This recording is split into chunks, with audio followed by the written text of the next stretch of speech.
लोगों का गायब हो जाना तो आप आमतौर पर सुनते ही रहते होंगे, लेकिन आज आप ऐसे केसेस के बारे में सुनेंगे जिसमें लोग गायब तो हुए, लेकिन हैरान कर देने वाले तरीके से दुनिया के सामने वापस भी आ गए।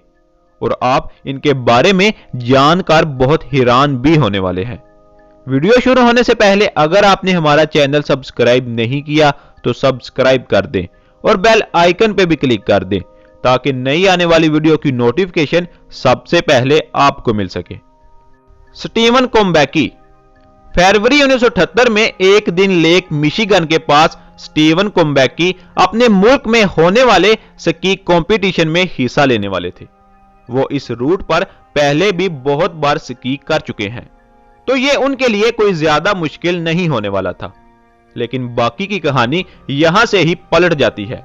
21 फरवरी के दिन वहां से गुजरने वाले दूसरे स्की करने वाले लोगों ने एक स्की का जोड़ा और एक सामान से भरा हुआ बैग रास्ते में लावारिस पड़ा हुआ देखा, जिसके साथ ही वहां से किसी इंसान के चलकर जाने के निशान भी थे।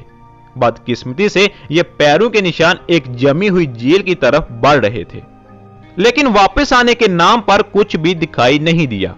लोगों को लग रहा था कि स्टीवन शायद बर्फ की चादर को तोड़कर झील में जा गिरे हैं, इसीलिए फौरन से रेस्क्यू की टीमें उन्हें ढूंढने के लिए आ पहुंची, लेकिन उनका कोई निशान तक नहीं मिला।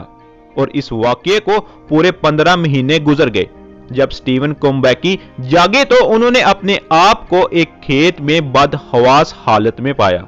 उनके पास एक बैग भी पड़ा हुआ था जिसमें काफी सारे नक्शे मौजूद थे, लेकिन हैरानी की बात तो यह थी कि उनको इन नक्शों के बारे में जरा भी अंदाजा नहीं था कि वो उनके पास क्या कर रहे हैं। वो खेत से उठकर अपने घर की तरफ बढ़े ताकि वो अपनी फैमिली को मिल सके।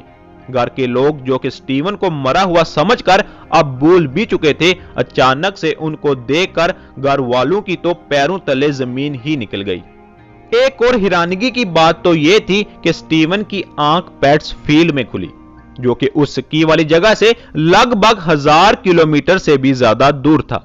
जब स्टीवन वापस आए तो सभी ने उनसे पूछा कि वो इतनी दूर कैसे गए, तो उन्होंने यही कहा कि वो आराम करने के लिए थोड़ी देर अपनी स्की का सेट निकालकर बर्फ पर बैठ गए थे।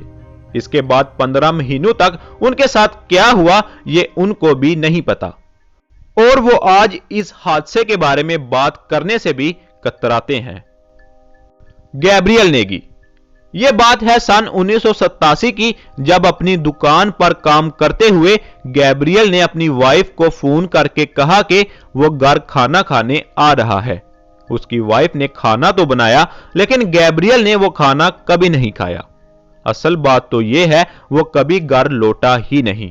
कुछ घंटों की परेशानी के बाद गैब्रियल की फैमिली ने पुलिस को कॉल की, और वहीं देर रात पुलिस को गैब्रियल की गाड़ी जली हुई रोड के किनारे पड़ी दिखाई दी, लेकिन गैब्रियल के मरने की तस्दीक नहीं हो पाई।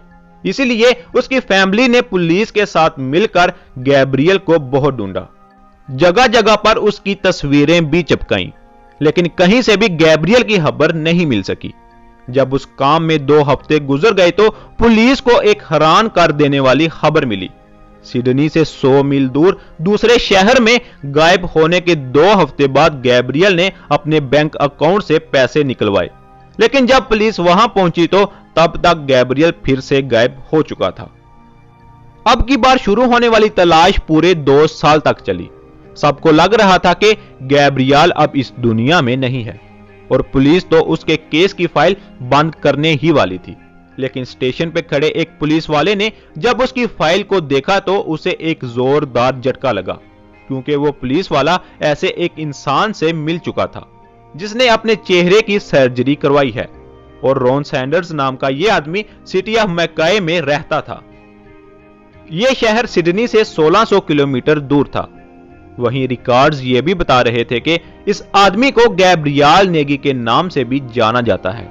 पुलिस ने जब रॉन को कॉल की और पूछा कि क्या तुम गैब्रियल नेगी के लापता होने की वजह जानते हो, तो उसने कहा कि वो तो खुद पिछले 2 साल से छोटी मोटी नौकरी करके सड़कों पर रहता है। उसका अपना घर नहीं है, और उसे भी अपनी जिंदगी के बारे में 2 साल पहले का कुछ भी याद नहीं। लेकिन उसे वो हादसा याद था जो उसकी गाड़ी के साथ 2 साल पहले हुआ था।